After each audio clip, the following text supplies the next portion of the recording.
یہ مدینہ کی تاریخ وہ لمحہ تھا جب عرب کی سب سے بڑی فوج مسلمانوں کو مٹانے کے لیے جمع ہو چکی تھی۔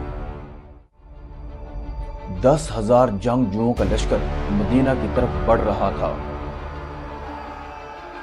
اور مسلمانوں کی تعداد صرف 3,000 تھی۔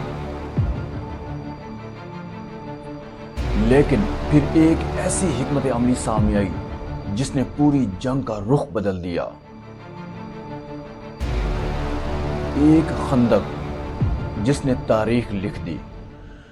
سن 5 ہجری میں قریش، یہودی قبائل اور عرب کے مختلف قبیلے ایک بڑی اتحادی فوج بنا کر مدینہ پر حملہ کرنے نکلے۔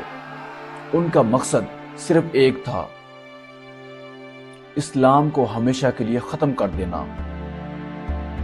اور پھر مدینہ میں مسلمانوں کی تعداد کم تھی، لیکن دشمن کی فوج پہلے سے زیادہ بڑی اور طاقتور تھی۔ مکہ سے قریش کی فوج نکلی اور ان کے ساتھ غطفان اور دوسرے قبائل بھی شامل ہو گئے، اور جلد ہی یہ لشکر 10,000 جنگجوؤں تک پہنچ گیا۔ اتنی بڑی فوج عرب میں پہلے کبھی اکٹھی نہیں ہوئی تھی۔ ہر طرف تلواریں، گھوڑے اور جنگی جھنڈے نظر آ رہے تھے۔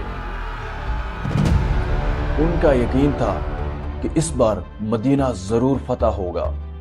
تو صحابہ اکرام رضی اللہ تعالی عنہ شدید فکر میں تھے